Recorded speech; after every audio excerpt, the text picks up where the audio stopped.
মানুষও যদি এভাবে পাখির মতন আমি আল্লাহর কাছে ভরসা করত, পক্ষীকুলকে পাখিকে যেইভাবে আমি আল্লাহ খাবার দেই, আহার্য দেই, মানুষকেও ঠিক সেইভাবে আহারের ব্যবস্থাপনা করতাম। তাহলে পাখির সাথে মানুষের কি আছে? একটা সম্পর্ক আছে। সেই জন্য আল্লাহ পাক রব্বুল আলামিন হযরত ইব্রাহিম আলাইহিস সালামকে পাখি ধরার নির্দেশ দিলেন। আল্লামা শাওকানী রাহমাতুল্লাহি আলাইহি তিনি বলেন, পাখি আকাশে উড়ার ক্ষমতা আছে, এজন্য পাখির কথা আল্লাহ বিশেষভাবে বলেছেন। কোন কোন মুফাসসিরিন কেরাম বলেন, পাখির মধ্যে পাখি এবং মানুষের গুণ বিদ্যমান, এই জন্য পাখির কথা বলেছে। যাই হোক, ইব্রাহিম ইসলাম কি করলেন? ময়ূর, মরু, কাক, শুকুন, চারটা পাখি ধরে কি করলেন? জবাই করলেন, একটা পাত্রের মধ্যে মিশালেন। আরেকটা কথা বইলা ফেলে, হুজুর পাখি কি আর পৃথিবীর মধ্যে নাই? ময়ূর, মরু, কাক, শকুন ছাড়া অন্য কোনো পাখি আছে কিনা? এই চারটা ধরার নির্দেশ কেন দিলেন? এটাও তাফসীরে কিতাবে আসছে। ময়ূর, ময়ূরের মধ্যে একটা সৌন্দর্য আছে। ও মানুষ, ইব্রাহিম আলাইহিস সালামের মাধ্যমে ময়ূরকে জবাই করে আমি নির্দেশ দিয়েছি, কিয়ামত পর্যন্ত মানুষ যেন সৌন্দর্যের পিছনে না দৌড়ায়, সৌন্দর্যের পিছনে দৌড়ায় আমি আল্লাহকে যেন ভুলে না যাই। ইব্রাহিম আলাইহিস সালামের মাধ্যমে ময়ূরকে জবাই দিয়ে তার সৌন্দর্যকে আমি জবাই দিয়েছি, তেমনি ভাবে সৌন্দর্যের পিছনে পড়ে আমি আল্লাহকে ভুলে যেও না, তোমরা তোমাদের সৌন্দর্যকে জবাই দিয়ে দাও। এই জন্য ময়ূর ধরার নির্দেশনা দিয়েছেন। 2 নম্বর কি? মরু। মুরুগের মধ্যে কুপ্রবৃত্তি আছে, শাহওয়াত আছে, আবেগ আছে। অমানুষ মদ যেমনি ভাবে তার আবেগকে জবাই দিয়ে দেওয়া হয়েছে, তেমনি ভাবে প্রকৃত মানুষ যদি হতে চাও, পরিপূর্ণ মানুষ যদি হতে চাও, আদর্শবান মানুষ যদি হতে চাও, তুমি তোমার শাহওয়াত, তুমি তোমার আবেগকে জবাই দিতে হবে। তুমি তোমার শাহওয়াত এবং আবেগের পিছনে যদি চলো, তাহলে তো আমার অনেক বিধান লঙ্ঘিত হবে। তাহলে আবেগকেও কি করতে হবে? এই যুবকরা বুঝতেছ? জবাই দিতে হবে। এরপর কি? ময়ূর, মরু, কাক। কাকের মধ্যে হিরসে কাশি, অনেক লোভ আছে। কাকের মধ্যে লোভ বেশি। আমরা তো গ্রাম মানুষের জানবো, কাকের অনেক লোভ। লোভকেও কি করতে হবে? জবাই দিয়ে দিতে হবে। শুকুন, কাসরাতুল আকল, শুকুন বেশি খায়। রাসূলুল্লাহ সাল্লাল্লাহু আলাইহি ওয়াসাল্লাম বলেছেন, পেটের এক অংশ খাবারের জন্য বরাদ্দ করবে, আরেক অংশ পানির জন্য, আর একবার খালি রাখবে। ইবাদত বندگی করতেও ভালো লাগবে, শরীরের সুস্থতাও ভালো থাকবে। আর আমরা তো এমন খাওয়া খাই, আমার বাপেরটা খাই, তোর কি হয়েছে? না, বাপেরটা খাই তুমি অলস হয়ে যাবে। কাসরাতুল আকাল, এত বেশি খাওয়া যাবে না। এখন তো ডায়াবেটিস হওয়ার পরে ডাক্তারের কাছে গেলে বলে না, খাওয়া একদম কমাই দিচ্ছে। 1 কাপ পরিমাণ খাবার খাবেন, বেশি খাইতে পারবেন, বলে কিনা? তো কাহা বলে কিনা? ময়ূর, মরু, কাক, শুকুন, চারটা পাখি ধরার পিছনেও কারণ আছে। ময়ূরকে জবাই দেওয়ার অর্থ হচ্ছে তুমি তোমার সৌন্দর্যকে জবাই দিয়ে দাও। মুরুখকে জবাই দেওয়ার অর্থ হচ্ছে তুমি তোমার শাহওয়াত, আবেগকে জবাই দিয়ে যাও। কাককে জবাই দেওয়ার অর্থ হচ্ছে তুমি তোমার লোভকে জবাই করো। শুকুনকে জবাই করার অর্থ হচ্ছে তুমি তোমার বেশি খায়ও না। এগুলোর দ্বারা মানুষ আল্লাহ থেকে আস্তে আস্তে দূরে সরে যায়। তাহলে আমরা এখন সব বুঝতেছি, তাফসীর বুঝুন তো আপনারা? 4টা পাখি ধরছে। তাহলে এখন কি করব? তুমি এই এক পাত্রের মাংসগুলোকে 4 ভাগ করো। এক বর্ণনায় 4 ভাগ, আরেক বর্ণনায় 7 ভাগ। 4 ভাগ করো। হযরত ইব্রাহিম আলাইহিস সালাম এক পাত্রের এক গুটিকে 4 ভাগ করলেন। আচ্ছা, এই 4 ভাগে কি একই পাখির মাংস না 4 পাখির মাংস? ময়ূরের মাংস আছে, কাকের মাংস আছে, মুরগের মাংস আছে, শুকুনের মাংস আছে। 4টা ভাগ করছে। প্রত্যেকটা ভাগের মধ্যে ময়ূর, মুরগ, কাক, শুকুনের 4টা অংশ আছে। মাংস আছে, পাখা আছে, রক্ত আছে, হাড্ডি আছে। ইব্রাহিম আলাইহিস সালাম দিন নমরুদকে ধরে আরব বিশ্ব তো বিশাল খালি মাঠ, আমরা যারা গেছি নমরুদ সহকারে ওই যুগের আরব বিশ্বের হাজার হাজার মানুষ সমবেত হয়েছে। অনেকে তো ইব্রাহিম কি পাগল হয়েছে নাকি, এগুলি আবার জীবিত হয়ে আসবে কিভাবে? এটা তো যুক্তি ধরে না। ইব্রাহিম আসলামকে কে বলছে? আল্লাহ। ইব্রাহিম আলাইহিস সালাম চারটা পাখির মাংসকে একত্রিত করে 4 ভাগ করে 4 পাহাড়ে রাখছে। নমরুদের বাহিনী সেখানে উপস্থিত। তারা মনে মনে ভাবতেছে ইব্রাহিম যে দাবি করলো আমি ওই আল্লাহর ইবাদত করি যে আল্লাহ সর্বময় ক্ষমতার অধিকারী, তিনি যাকে ইচ্ছা তাকে জীবিতকে মৃত্যু দান করতে পারে, মৃত্যুকে জীবন দান করতে পারে।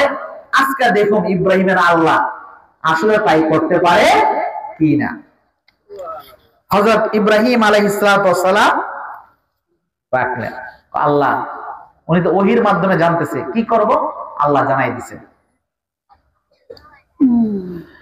সুম্মা জাআল আলা কুল্লি জাবালিন মিনহুন্না জুজআ।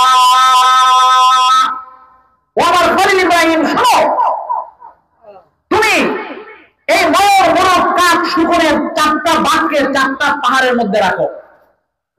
কোন কোন বর্ণনায় 7টা পাহাড়, কারণ 4টা পাহাড় রাখছে। আল্লাহ কি করব? আল্লাহ তাআলা বলেন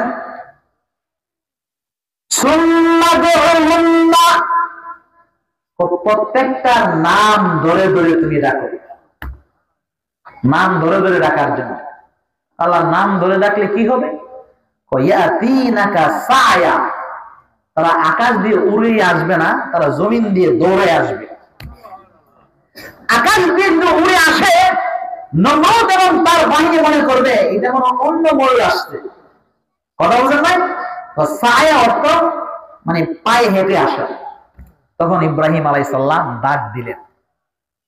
প্রথম ডাক দিছেন ময়ূরকে, হ্যাঁ ময়ূর, তুমি পূর্ণ ময়ূর রূপ ধারণ করে আল্লাহর হুকুমে ময়ূর ধারণ করে তুমি আমার কাছে চলে আসো। হযরত ইব্রাহিম আলাইহিস সালাম যখন ডাক দিলেন, 4 পাহাড়ের ময়ূরের মাংসগুলো, ময়ূরের পাখাগুলো, ময়ূরের হাড্ডিগুলো, ময়ূরের রক্তগুলো একত্রিত হয়ে পূর্ণ ময়ূর রূপ ধারণ করে ইব্রাহিম আলাইহিস সালামের সম্মুখে উপস্থিত। মুফাসসিরিন কেরাম তাফসীরের কিতাবে লেখেন নমরুদ তার বাহিনী নিয়ে চলে গেল। নমরুদ মনে করেছিল ইব্রাহিম আলাইহিস সালামের রবের এই ক্ষমতা নেই, এই জন্য যারা বিশ্বাস করবে না আল্লাহ সর্বময় ক্ষমতার অধিকারী, তারা বেঈমান হয়ে যাবে, তারা কাফের হয়ে নাস্তিক হয়ে পৃথিবীর থেকে বিদায় নেবে। আচ্ছা, ময়ূর যখন আসছে আর বাকি 3টা কি আসবে না? এরপরে ডাক দিছে মরুককে, হ্যাঁ মরুক, আল্লাহ হুকুমে তুমি পূর্ণ মরুক রূপ ধারণ করে চলে আসো। হযরত ইব্রাহিম আলাইহিস সালাম আহ্বান করা মাত্রই 4 পাহাড়ের মুরগের মাংস, মুরগের হাড়, মুরগের পাখাগুলো, মুরগের রক্তগুলো একত্রিত হয়ে পূর্ণ মুরগ রূপ ধারণ করে জমিন দিয়ে দৌড়ে ইব্রাহিম আলাইহিস সালামের সম্মুখে উপস্থিত। এরপরে ডাক দিল কাককে, হে কাক, আল্লাহর হুকুমে তুমি পূর্ণ কাক রূপ ধারণ করে তুমি আমার কাছে চলে আসো। হযরত ইব্রাহিম আলাইহিস সালাম কাককে ডাক দেওয়া মাত্রই 4 পাহাড়ের কাকের মাংসগুলো, কাকের হাড়গুলো, কাকের পাখাগুলো, রক্তগুলো একত্রিত হয়ে পূর্ণ কাক রূপ ধারণ করে ইব্রাহিম আলাইহিস সালামের সম্মুখে উপস্থিত। ময়ূর আসলো, মুরগ আসলো, কাকও আসলো, আর কে আছে? শকুন। শকুনকে বলছে, শকুন তুমি আল্লাহর হুকুমে চলে আসো। দেখা গেল শকুনকে ডাক দেওয়া মাত্রই 4 পাহাড়ের শুকরের মাংসগুলো, শকুনের হাড়গুলো, শকুনের রক্তগুলো, শকুনের পাখাগুলো একত্রিত হয়ে পূর্ণ শকুন রূপ ধারণ করে ইব্রাহিম আলাইহিস সালামের সম্মুখে উপস্থিত। ইব্রাহিম আলাইহিস সালামের দাবি কি সঠিক? রব্বি আল্লাযী ইউহয়ী ওয়া ইউমীত। হযরত ইব্রাহিম আলাইহিস সালাম নমরুদের সম্মুখে দাবি করেছিল, নমরুদ শুনো, আমি ওই আল্লাহর ইবাদত বন্দেগী করি যে আল্লাহ সর্বময় ক্ষমতার অধিকারী। তিনি যাকে চান তাকে মৃত্যু দান করেন, আবার যাকে চান সেই মৃত্যুকে জীবন দান করেন। ওই আল্লাহর আমি ইবাদত বন্দেগী করি। নমরুদকে বাস্তব ময়দানে আল্লাহর সর্বময় ক্ষমতায় দেখিয়ে দেওয়ার জন্য ইব্রাহিম আলাইহিস সালাম আল্লাহর কাছে প্রশ্ন করেছিল, ও আল্লাহ, মানুষ মরে যাবে, মানুষের দেহগুলোকে মাটি খেয়ে ফেলবে, মানুষের শরীরের অঙ্গ প্রত্যঙ্গগুলো মাটির সঙ্গে মিশে যাবে, হাজার হাজার বছর পরে আপনি কিভাবে মানুষকে জীবন দান করবেন? করছেনি? কোন কোন তাফসীরের মধ্যে লেখেন যে ইব্রাহিম আলাইহিস সালাম ময়ূর, মোরগ, কাক, শকুনকে জবাই করে কেল্লাটা রেখে দিচ্ছে। কেন রাখছে? এর একটা কারণ।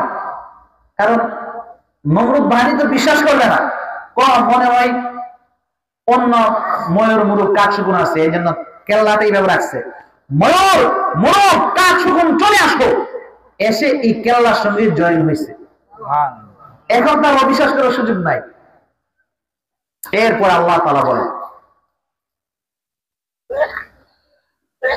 এটার দ্বারা আল্লাহ কি মেসেজটা দিচ্ছেন? তার বান্দা বান্দীদেরকে একটা মেসেজ তো দিছে। হযরত ইব্রাহিম আলাইহিস সালামের দাবি আল্লাহ পূরণ করেছেন। নমরুদের সম্মুখে আল্লাহ যে জীবন দান করতে পারেন, আল্লাহ যে মৃত্যু দিতে পারেন, এটা দেখাইছেন। এর দ্বারা আমাদের শিক্ষণীয়টা কি?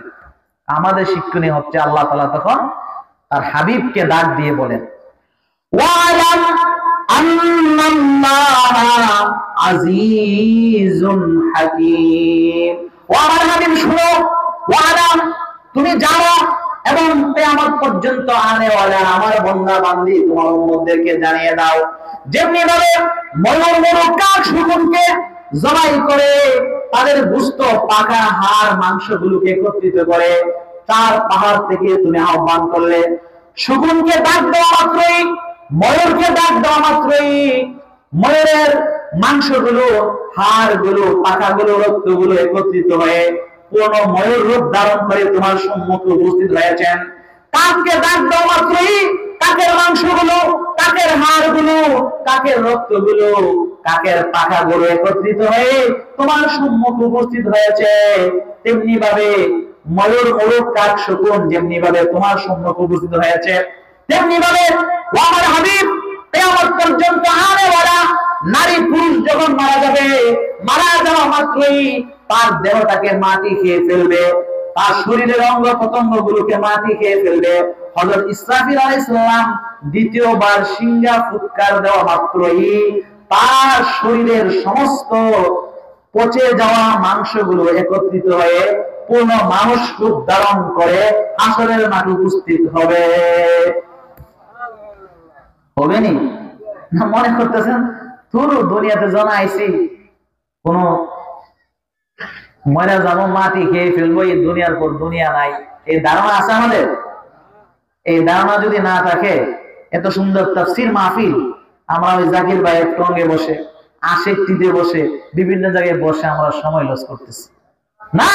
ওয়ালাম ওয়া হাবিব আন্নাল্লাহা আজিজুন হাকীম, আপনার প্রভু আজিজ, পরাক্রমশালী এবং প্রজ্ঞাময়। ময়ূর, মোরগ, কাক, শকুনকে যেমনি ভাবে অঙ্গ প্রত্যঙ্গগুলোকে চূর্ণ বিচূর্ণ করার পরে আমি আল্লাহ জীবন দান করেছি, তেমনি ভাবে মানুষগুলো মারা যাওয়ার পর তার গোটা জীবনের হিসাব নিকাশের জন্য আমি আল্লাহ হাসরের মাঠে তাকে উপস্থিত করব।